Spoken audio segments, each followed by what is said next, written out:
اس نے کہا، روم کے بادشاہ نے، بندہ ضائع کرنے والا نہیں، وزیر نے کہا بادشاہ سے، اس نے کہا کیا کریں؟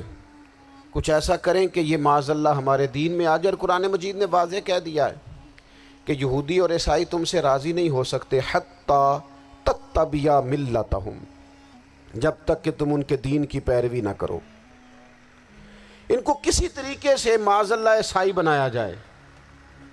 تو بادشاہ کہنے لگا 2-3 چیزیں ہیں جس سے کوئی بندہ بھی خریدا جا سکتا ہے، کر لیتے ہیں بات۔ نبی پاک علیہ السلام کی جو محبت ہے نا، وہ انسان کے لیے زندگی کو آسان کر دیتی ہے۔ حضور سے پیار ہوتا ہے نا تو بندہ نفرت کرنی ویسے ہی چھوڑ دیتا ہے۔ حضور سے پیار کرتا ہے، ہرس ہوس لالچ ویسے ہی نکل جاتا ہے۔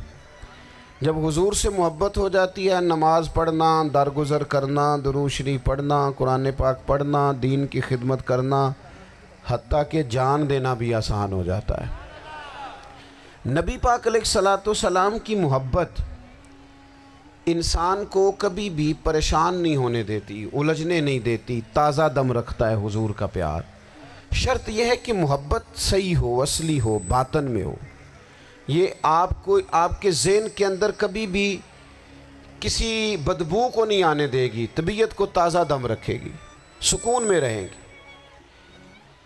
لیکن نبی پاک علیہ السلام کی محبت کے کچھ تقاضے ہیں، ان تقاضوں کو سمجھنا پڑے گا۔ بالخصوص امت اس وقت جس جگہ پہ کھڑی ہے، آپ دیکھیں کہ اتنی بربریت اور اس جیتے جاگتے دیکھتے ماحول میں کہ جس میں ہر چیز کیمرے کی آنکھ دیکھ رہی ہے، اس میں اس قدر زیادہ اسرائیل کی جارحیت، اس کے جواب میں 2-3 تازیانے ہیں وہ سمجھنے والے۔ ایک ہے کہ میں کوئی جذباتی بات کروں گا، آپ اس کی تائید کر دیں گے۔ ایک ہے کہ پہلوؤں پر غور کرنے کا وقت ہے کہ اتنے کٹھن ماحول میں بھی اگر مسلم امہ کے لیڈر بیدار نہیں ہو رہے تو آپ کو پس منظر سمجھنا پڑے گا کہ ہم نے نبی پاک کی محبت کے تقاضوں کو نہیں سمجھا۔ حضور سے محبت ہے نا تو پھر نبی پاک کو تو سادہ طرز زندگی پسند ہے، حضور کو تو پسند نہیں ہے۔ اللہ کے محبوب نے تو دعا مانگ کے فقیری لی اللہ تعالیٰ سے۔ آپ کو پتہ ہے جب بندہ بہت زیادہ آسانیوں میں چلا جاتا ہے، بہت زیادہ اس کے پاس سہولیات ہو جاتی ہے، اس کا مرنے کو دل نہیں کرتا۔ خود نبی پاک علیہ السلام نے فرمایا قیامت کے قریب کافر تم پر جھپٹیں گے جس طرح بھوکے لوگ کھانے پر جھپٹتے ہیں۔ حضور کیوں، ہم تھوڑے ہوں گے؟ فرمایا نہیں، تمہیں دنیا سے محبت ہو جائے گی اور موت تمہیں بری لگے گی۔ اتنے بڑے بڑے بنگلے، عالی شان محلات، کس کا چھوڑ کے مرنے کو جی چاہتا ہے معاذ اللہ۔ نبی پاک کی محبت کا تقاضا سمجھو، ایسا نہیں کہ وہاں دولت آئی نہیں۔ حضور تو فرماتے ہیں کہ اللہ نے خزانوں کی کنجیاں میرے ہاتھ میں رکھ دی ہیں، لیکن میں نے عرض کیا مالک ایک وقت روٹی دینا اور ایک وقت کا فاقہ دینا۔ کنجیاں خزانوں کی اللہ نے دی۔ جب تک آپ اپنا طرز زندگی، یہ جو بہت دنیا کا پیار ہے نا، بہت زیادہ مرنے کی ہرس، یہ بہت زیادہ جینے کی ہرس، تو اللہ تعالیٰ نے قرآن پاک میں یہودیوں کا طریقہ بیان کیا کہ وہ کبھی مرنے کی تمنا نہیں کریں گے کیونکہ جینے کی ہرس رکھتے ہیں۔ نبی پاک علیہ السلام کے غلاموں، طرز زندگی جب تک سادہ نہیں ہوتا اور جب تک یہ دنیا کے جھمیلوں سے کسی کو دولت دے کر پیچھے کر دیا جاتا ہے، کسی کو عہدہ دے کر چپ کرا دیا جاتا ہے، کسی کو اقتدار دے کر چپ کرا دیا جاتا ہے، رسول اللہ صلی اللہ علیہ وسلم کے سچے غلام ان ایک بات کی سمجھ آ گئی تھی کہ ہمیں ہمارے رب نے کہا ہے قُلْ إِن كُنْتُمْ تُحِبُّونَ اللَّهَ فَاتَّبِعُونِي يُحْبِبْكُمُ اللَّهُ۔ اے محبوب آپ ان سے فرما دیں اگر رب سے محبت کرنا چاہتے ہیں تو آپ کی پیروی کریں، اللہ خود ان سے محبت فرمائے گا جب رب بھی ان کا ہو جائے گا، جب رب بھی ان کا کی محمد سے وفا تو نے تو ہم، یہ جہاں چیز ہے کیا، یہ لوح و قلم تیرے ہیں، اس کا کیا مطلب ہوا؟ لوح و قلم، قلم لکھتی ہے نا تقدیریں، مقدر فیصلے، تو لوح و قلم تیرے ہیں، اس کا مطلب یہ ہے کہ پھر رب کریم تیرے اوپر فضل کرے گا، اور وہ جن فیصلوں کی امت کو دیانت سے چاہت ہے اللہ اپنے فضل سے وہ فیصلے فرمائے گا۔ جب تک زندگی حضور کی غلامی کی طرف نہیں جاتی وہ اللہ تعالیٰ کی تائید نہیں پاتی۔ حضرت عبداللہ ابن حذافہ رضی اللہ تعالیٰ عنہ کو رومیوں نے قید کر لیا تھا، اور جب رومی آپ کو قید کر رہے تھے، پکڑ رہے تھے، جنگ میں کچھ موڑ ایسا آ گیا کہ بظاہر مسلمانوں کے قدم پیچھے ہٹ رہے تھے، تو 1000 آدمی نے 100 آدمی نے مل کے آپ کے گرد گھیرا ڈالا اور بڑی مشکل سے آپ کو گرفتار کیا۔ جب بادشاہ کے سامنے لے گئے نا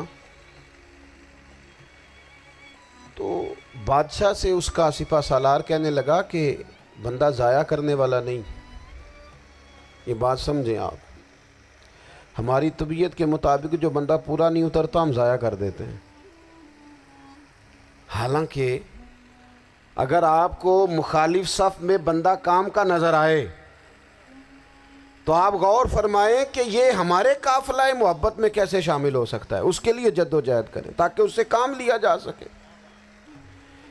اس نے کہا، روم کے بادشاہ نے، بندہ ضائع کرنے والا نہیں، وزیر نے کہا بادشاہ سے، اس نے کہا کیا کریں، کچھ ایسا کریں کہ یہ معاذ اللہ ہمارے دین میں آ جائے۔ اور قرآن مجید نے واضح کہہ دیا ہے کہ یہودی اور عیسائی تم سے راضی نہیں ہو سکتے حتی تتبع ملتہم، جب تک کہ تم ان کے دین کی پیروی نہ کرو، ان کو کسی طریقے سے معاذ اللہ عیسائی بنایا جائے۔ تو بادشاہ کہنے لگا 2-3 چیزیں ہیں جس سے کوئی بندہ بھی خریدا جا سکتا ہے، کر لیتے ہیں بات۔ اس نے سب سے پہلے حضرت عبداللہ ابن حذافہ سے کہا کہ جتنے پیسے آپ کہیں گے آپ کو ملیں گے، آپ اس دین میں آ جائیں معاذ اللہ۔ تو حضرت عبداللہ ابن حذافہ نا، کچھ لوگ بڑے سیانے ہوتے ہیں، بردبار ہوتے ہیں، بعض باتوں پر غصہ نہیں کرتے، ہنستے ہیں۔ حضرت عبداللہ ابن حذافہ ہنس پڑے، فرمانے لگے تجھے کس نے بادشاہ بنایا، تو بڑا بیوقوف آدمی ہے۔ اس نے کہا کیا مطلب؟ فرمانے لگے نادان، میں تو تلوار لے کے میدان میں آیا ہوں، مجھے دولت کمانی ہوتی میں تجارت کرتا، میں تجارت نہیں کر رہا، میں تو شہادت کے لیے نکلا ہوا ہوں، اور تو مجھے کہہ رہا ہے پیسے لے لے، کو عقل کی بات کر۔ اس نے دوسری بات کی، اس نے کہا کہ میں بادشاہ ہوں، میرے نیچے جتنے بھی عہدے ہیں، وزیر، مشیر، وزیر خزانہ، جو آپ عہدہ کہیں گے آپ کو دے دیا جائے گا، آپ اس طرف آ جائیں۔ تو حضرت عبداللہ ابن حذافہ کہنے لگے پھر کہتا ہوں تو بڑا نادان ہے۔ فرمانے لگے میں حضور کا صحابی ہوں، اور صحابی ہونے سے بڑا عہدہ دنیا میں ہے ہی کوئی نہیں۔ صحابہ وہ صحابہ جن کی ہر صبح عید ہوتی تھی، خدا کا قرب حاصل تھا، نبی کی دید ہوتی تھی۔ کہا تو مجھے لالچ دے رہا ہے۔ اب انہوں نے ایک نئی چال چلی، وزیر کہنے لگا کہ میں ایک اور طرح سے معاذ اللہ کوشش کرتا ہوں پگھلا دینے کی۔ آپ اندر کمرے میں قید تھے تو وہاں ایک خاتون کو بنا سنوار کر بھیج دیا گیا۔ دوستو یاد رکھنا، تگڑا اور مضبوط جوان پتہ کون ہوتا ہے؟ جس کی نظریں پوری طرح اس کے کنٹرول میں ہوں، یہ علامت جوانی ہے۔ جس آدمی کا پوری طرح، 2 لوگ دنیا میں کبھی کوئی کارنامہ سر انجام نہیں دے سکتے، ایک جو حرام کھاتا ہو، ایک جس کی نظر ناپاک ہو۔ محمد بن قاسم جب یہاں آئے تھے نا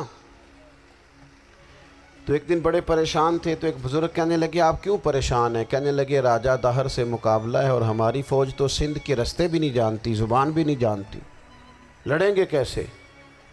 2-4 دن کے بعد ان بزرگوں کی دوبارہ محمد بن قاسم سے ملاقات ہوئی تو بڑے خوش تھے۔ کہا اب آپ کیوں خوش ہیں؟ کہنے لگے وہ میرا مقابلہ نہیں کر سکتا، میں نے تحقیق کر لی ہے۔ کہا کیوں؟ کہنے لگے نظر کا گندہ ہے، اور جو نظر کے گندے ہوتے ہیں وہ میدانوں میں ٹھہرا نہیں کرتے۔ میدان کے لیے نکلنے کے لیے پاک جوانی کی ضرورت ہوتی، تطہیر مزاج ہونا ضروری ہوتا ہے، پاکیزہ افکار اور سچی اور سچی ستھری سوچوں کا ہونا ضروری ہوتا ہے۔ اس لیے فرمایا کہ میرا مقابلہ نہیں کر سکتا۔ حضرت عبداللہ ابن حذافہ کمرے میں تھے، تو وزیر کی بیٹی اندر سجی سنوری پہنچ گئی. جیسے ہی آپ نے اس کفر کی چال کو دیکھا تو تیمم کر کے نفل شروع کیے. وہ ساری رات بیٹھی رہی. رب کا بندہ ساری رات عبادت کرتا رہا.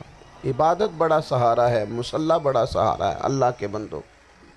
صبح دروازہ کھولا، وزیر نے اپنی بچی سے پوچھنا چاہتا تھا رزلٹ کیا نکلا، تو وہ کہنے لگی پیچھے ہٹ جا، اب تیرا میرا تعلق کوئی نہیں، میں نے نبی پاک کا کلمہ پڑھ لیا. اس نے کہا میں نے بھی زمانہ دیکھا ہے، پر یہ کیا لوگ ہیں، کستوری کے بنے ہوئے، سندل سے دھلے ہوئے، کہ میں ساری رات کمرے میں رہی اور 100 اور 1000 آدمی جس جوان کا مقابلہ نہ کر سکے، اتنا طاقتور جوان کمرے میں رہا اور اسے نظر اٹھا کے نہ دیکھا.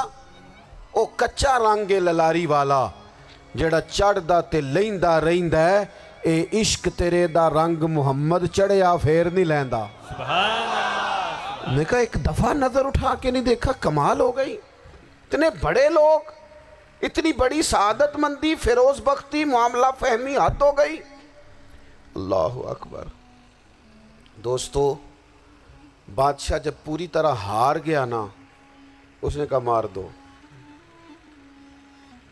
تیل گرم کیا ایک کڑاہی میں، اور جب آپ کو اس میں ڈالنے لگے تو آپ کی آنکھوں میں آنسو آ گئے.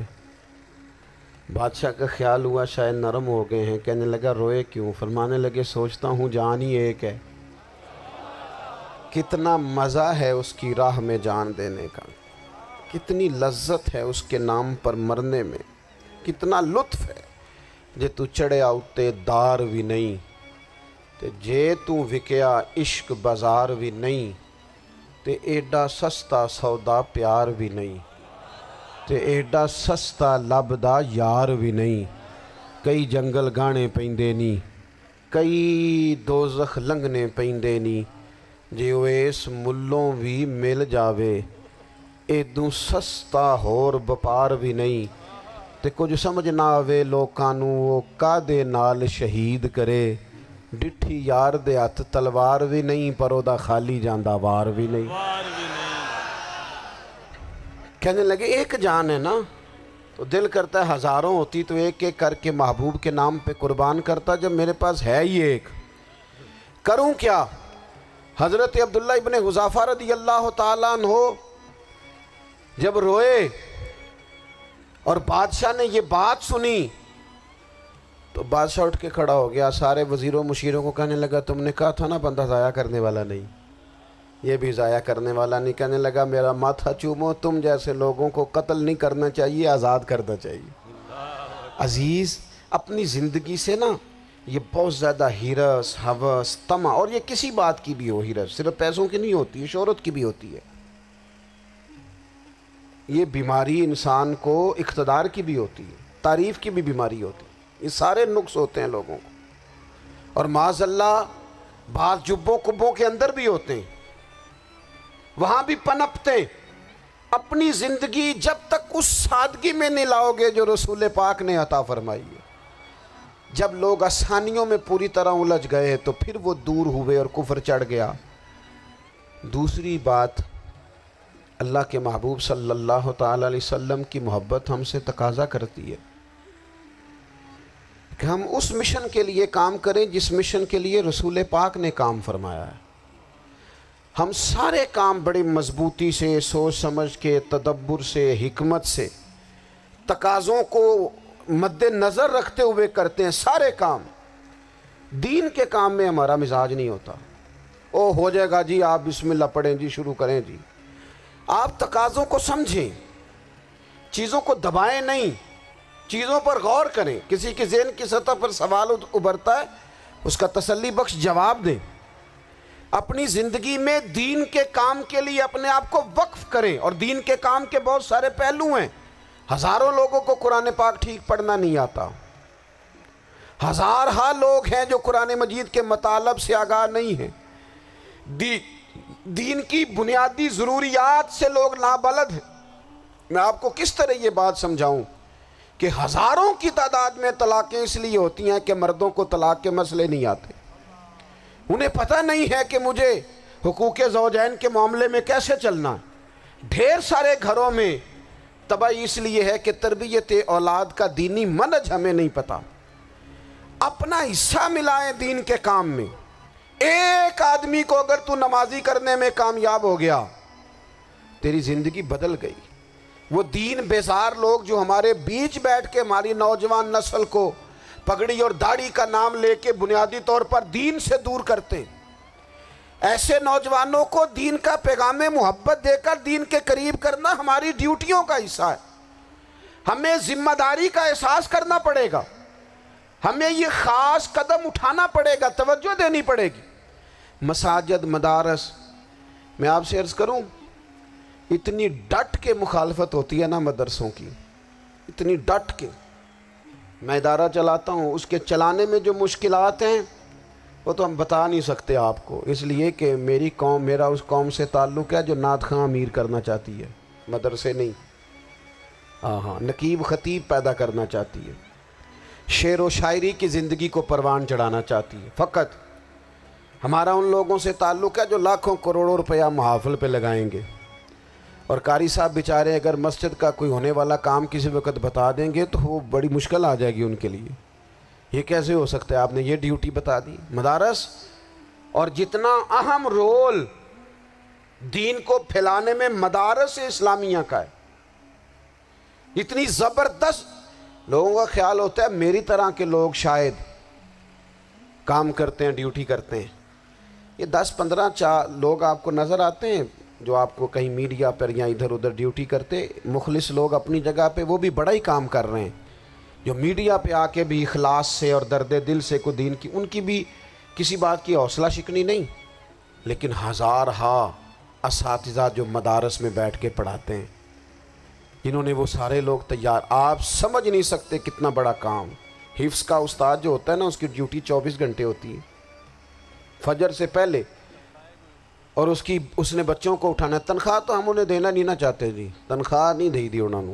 ہمیں مولوی امیر نہ ہو جانا، مولوی نو تے سوٹ بھی 27ویں والی رات دے ہے تاکہ کدھر سوان کے عید والے دن پا نہ لوے، چونکہ 27ویں تو بات تے درزی پھڑتا ہی کوئی نہیں.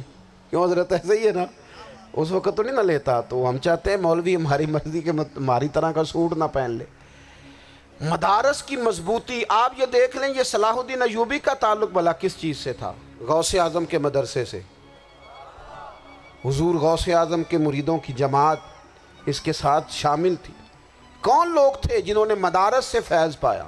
رازی اور غزالی، حضور غوث اعظم، خواجہ اجمیر، یہ سب لوگ مدارس کے لوگ ہیں.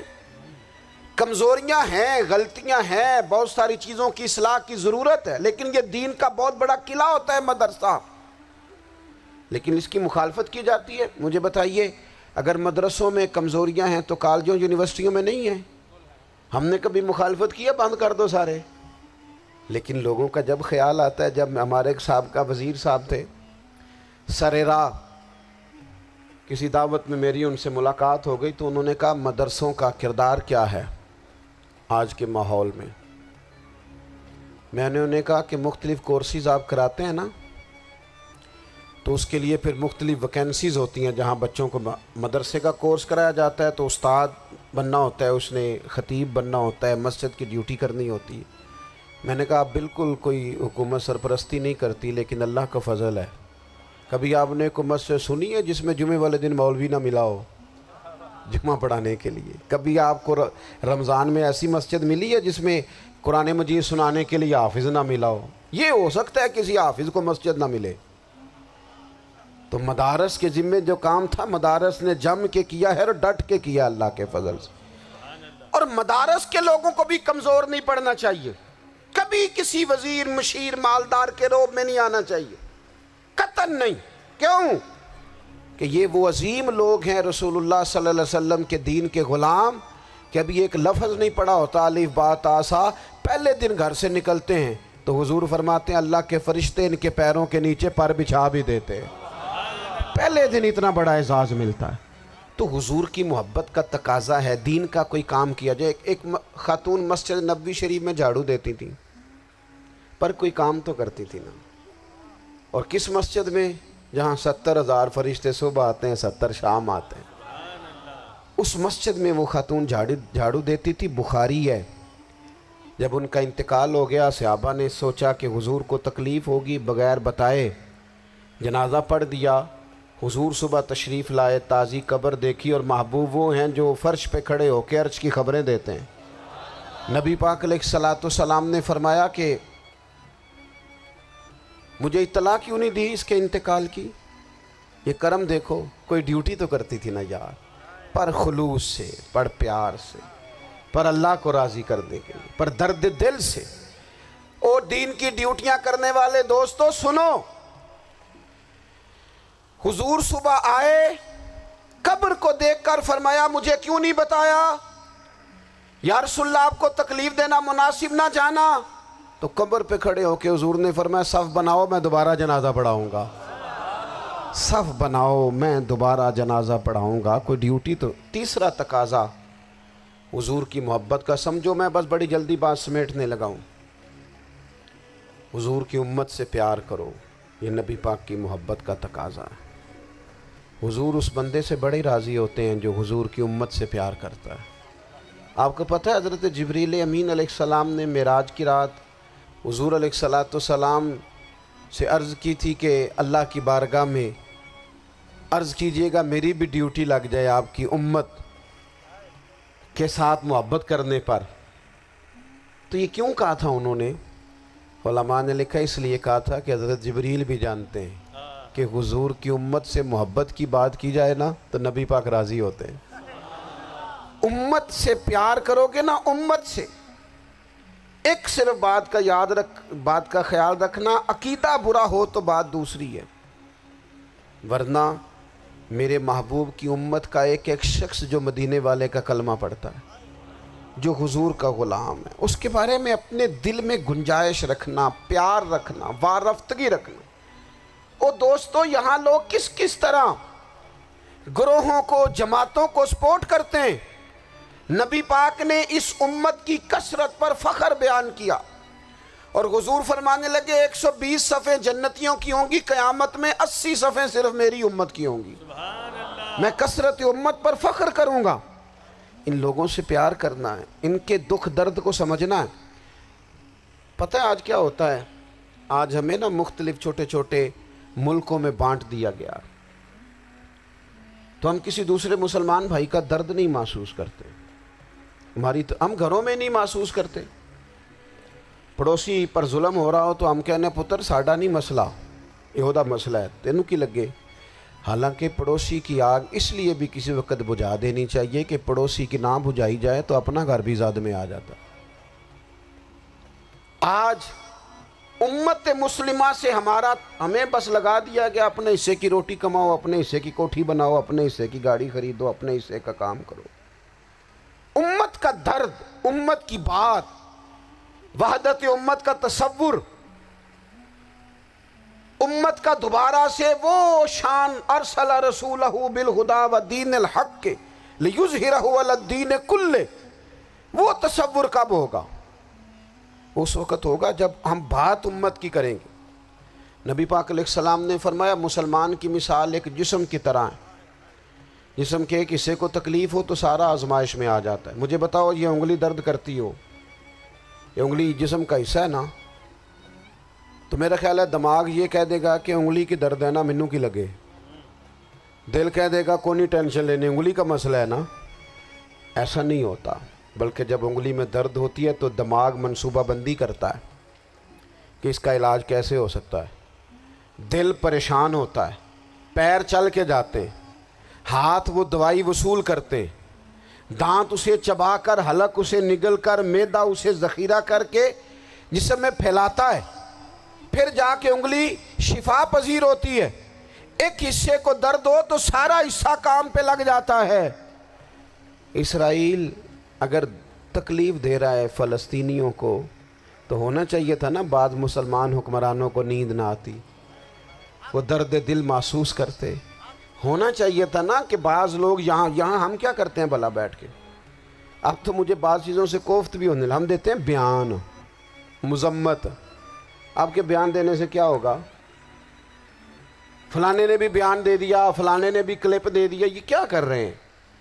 یہ تو آپ زندہ رہنا چاہتے ہیں. وہ جس طرح آج کل ہمارے ہاں بہت ساری چونکہ جماعتیں ہیں تو کشمیر ڈے آتا ہے نا تو مل کے ریلی نہیں نکالی جا سکتی, سوال نہیں پیدا ہوتا, کیونکہ ہمیں جماعتوں کو زندہ رکھنا ہے. اس جماعت کی خبر الگ لگنی چاہیے, اس جماعت کی خبر الگ. تو ایسے کوئی انقلاب آئے گا؟ یاد رکھنا امت کو پوری کو ایک طاقتور آواز بننا پڑے گا.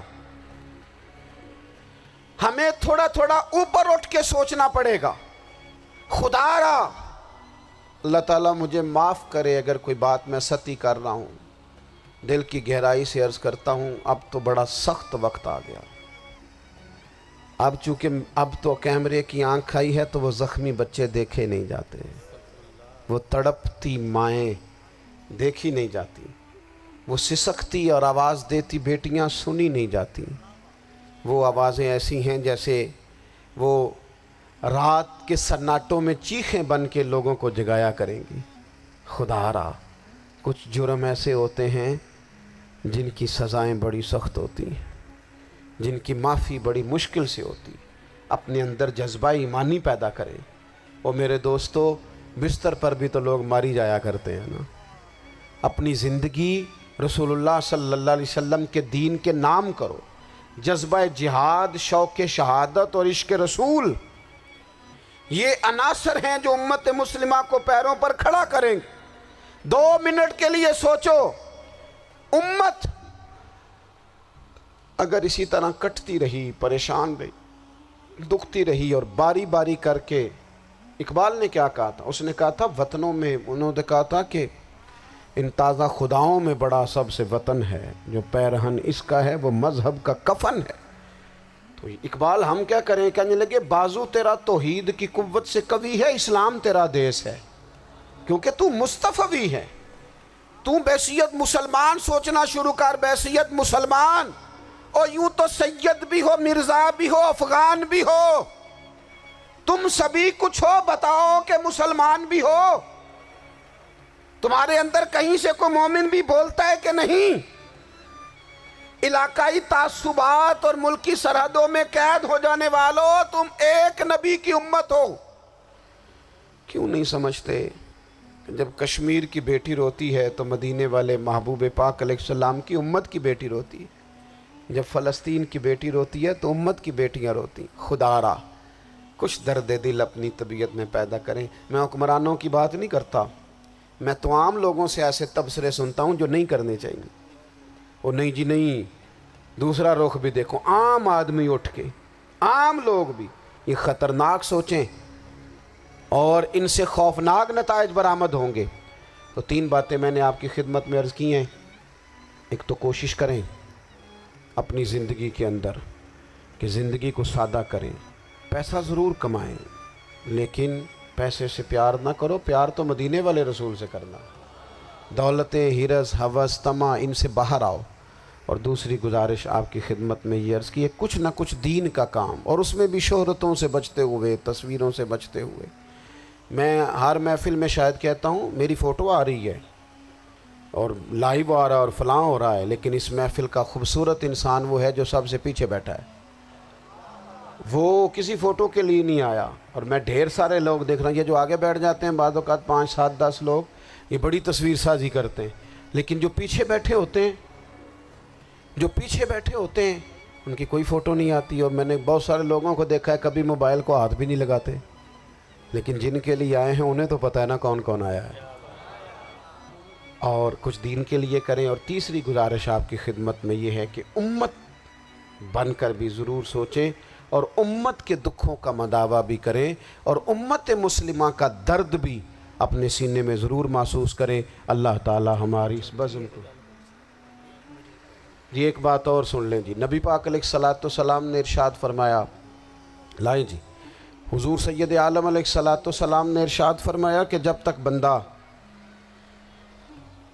اللہ کے بندوں کی مدد میں رہتا ہے نا, اللہ بھی اس کی مدد کرتا رہتا ہے. یعنی اگر آپ امت کے لیے سوچتے ہیں, کوئی امت کے لیے فکر پیدا کرتے ہیں, کچھ امت کی سوچیں لاتے ہیں, تو اللہ بھی مدد فرمائے گا. اور یہ بات اچھی طرح یاد رکھیں, جب بھی بندہ کوئی ایسا کام کرتا ہے نا جو خالص اللہ کی رضا کے لیے ہو تو رب کی مدد ضرور آتی ہے۔ وَلَقَدْ نَصَرَكُمُ اللَّهُ بِبَدْرٍ وَأَنْتُمْ أَذِلَّةٌ، تو یہ کام کریں گے تو اللہ کی مدد بھی آئے گی۔ اللہ توفیق عطا فرمائے۔ وَمَا عَلَيْنَا إِلَّا الْبَلَاغُ۔